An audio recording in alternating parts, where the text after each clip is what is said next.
Previously on Stay in Your Lane.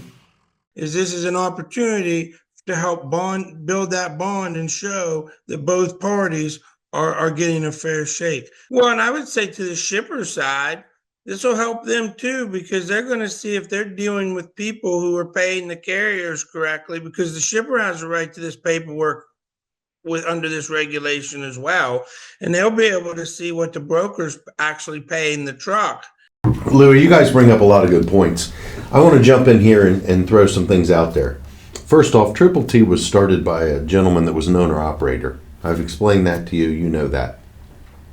Since 1988, everyone we've done business with has been paid within 7 to 10 days. Slowest terms. Okay? We have built the organization around being an owner-operator friendly organization. Okay? Agreed. So, and thank you. My struggle with this is not about trust, because I don't struggle with trust, right? But like you mentioned earlier, the biggest hurdle I ever have to overcome in our industry is the behavior of my competitors. I mean, that has to be said. The biggest thing, though, that I think we have to look at is there has to be a better way. I think that there's multiple options there, but when you look at so much of what we do are fluctuating markets. The West Coast fluctuates, Texas South fluctuates, Florida, we know it fluctuates. There's 3 seasons there. So when we talk about transparency, we're also doubling that with a couple of different other things here. We've got a huge technology boom in the past 10 years that we have become more efficient. But I would say going back 31 years ago to when I started in the industry, it was not abnormal for me to go to a large size shipper and them have 25 to 30 people in a transportation office. Right? They'd have a cube farm set up. And now you're lucky to see an organization with 10 total people in transportation. So technology's changed it. I think there's some other things here we need to really address and look at. 30 years ago, a lot of companies would do business with an individual driver, where they will no longer do that today, because they can't afford the liability. They can't afford the liability from a claim perspective, from a lawsuit perspective, or anything like that. So when we go to a shipper as a broker, you're not only the bank for both sides, you're going to limit the shipper's liability by choosing good carriers to work with, that you have good track record and history and that you know are good business people, and that are going to do the job and be professional and all the things that we all want to provide to our shippers. But at the end of the day, it has to make sense, because I know there are shippers out there that we sign our contracts with, and we are not allowed to disclose our pricing with the shipper. They may use us for customer service. They may use us for routing. They may use us to put their freight together and do all these additional things, and also track and do the software and all the other things that an owner-operator just can't do. So I think if we get back to the focus here, it's how do we get all parties involved? How do we get an intelligent shipper's perspective that the shipper would want?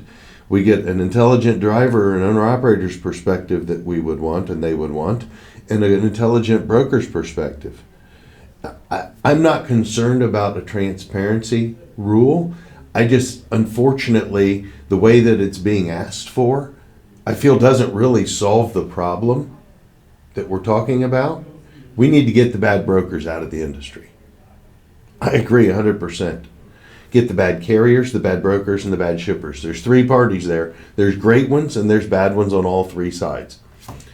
How do we do that in a manner that works for everyone and benefits everyone and brings value to everyone? Is it an audit scenario where You have the ability to audit and make sure that things are being done right. I mean, we all have heard the horror stories and seen the horror stories of a broker going out of business and not paying their carriers. What do you do? What did you do when the digital broker went out of business out of Colorado? What did you tell your owner operators to do that hauled for them? Again, you file on your bonds, but that's part of the problem that goes back to FMCSA, which that's two different things here.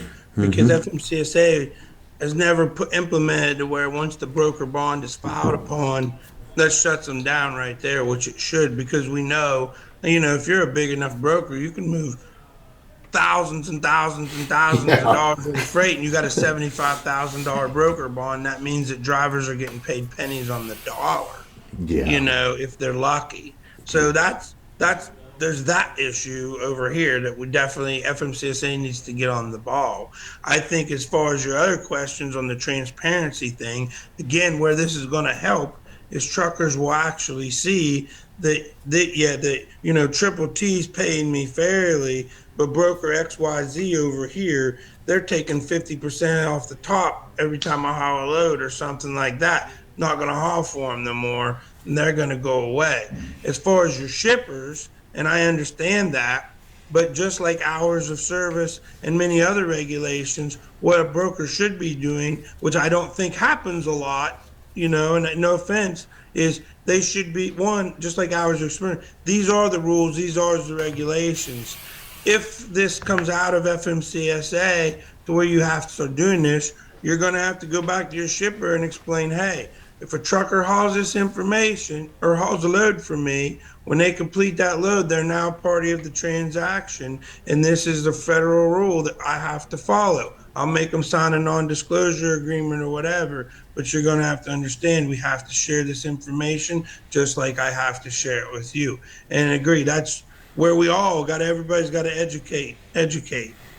So, but again, I think the whole ebb and flow of the markets, I don't think that's got anything to do with rate transparency, other than it shows that there's an ebb and flow of the market.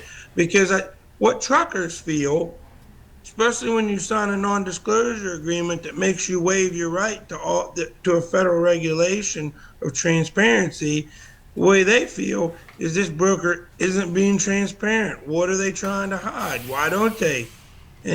So that's the whole problem here. Because you do have brokers who hide things and take off. You know that as well as I do.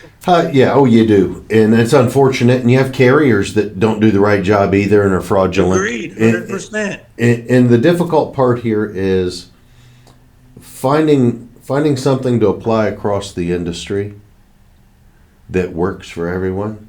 So let's say I'm loading you, Lewie, you're my owner operator, and I'm loading another guy who's another owner operator for me. And you do very well managing your truck, managing your assets, managing your business, and you make good money driving your truck, right? And you do a great job. And I've got another gentleman sitting there in the same loading dock beside you, okay? And no matter what I pay him, he's continually broke. Okay? This is no shocking story for you. He cannot manage his revenue. So, in those scenarios, we normally, if they do a really good job, we normally bring those guys in closer and help them manage their business side here at Triple T so that they can not fritter every nickel away at the casino or the truck stop or the chrome shop or all those different places that they'll sometimes frequent, to try and build them an escrow account for the rainy day, right? I mean, when you load guys like we do, like I load an owner operator for 20 years, 30 years, right? We're going to see the engines blow up. We're going to see all these things happen, and they're $25,000 to $35,000 repairs. And it's not that they're not making money. It's they're not managing their money well. So inevitably, when those things happen, it's, hey, wait a minute, I'm looking for someone else to help or to blame, etc. Which I think, once we got to 2020 and a half to 2021, you didn't hear anything about this. any longer because the rates during COVID were unreal and astronomical and inflated, to say the least, which none of us wanted to be a part of, right? So it's one extreme to the other, and then I think after a 3-year, I would say, depression, freight recession, and I think you can go ahead and call this a freight depression, not a recession after 3 years. I mean, it's 2 quarters back to back is considered a recession, but I think 3 years of it is a depression. So let's look at it for what it is. And unfortunately, when the economy picks up, we're going to need the capacity that we're squeezing out now. We're going to need those guys to do the right job and to move everything that, we hope as the economy picks up that we need to move. But I think that there's an intelligent approach, maybe some auditing by FMCSA and some other people, or something like that. I think is a more intelligent approach. FMCSA is never going to audit because FMCSA is going to stand behind it's a safety related function, and they're just not going to do it. Well, then why don't us as brokers step up and say, unless you can change or get a regulation or something changed. And again, we've been 4 years in a regulation that's already on the books just for them to say whether you're allowed to waive your right or not allowed to waive your right. 4 years. How long do you think it's going to take for something like that to come into play? You might need to actually hire somebody if it's in 4 years and it's already on the books. You still can't get it done. We need to get some skills, but my team has good skills. I know that. I'm teasing you. Told they need to hire people. I have a great team in Washington, D.C. And all these things that we're continuing to bring up are deflections of what the real rule is. The regulation's simple. And the regulation for the last 40 years, brokers have been freaking hiding and running and cheating truckers out of and not following the law. I would agree that is law. real. Yeah. My truckers have to follow every damn rule in that big green book. They don't get a right to waive, and neither should a broker. If you don't like the rule or you don't like the regulation or you want something else, then you should probably get with your organization or whoever and try to change it. That's what we're just asking that it's enforced, not added, not changed. Continue watching on the next episode of the Stay in Your Lane podcast.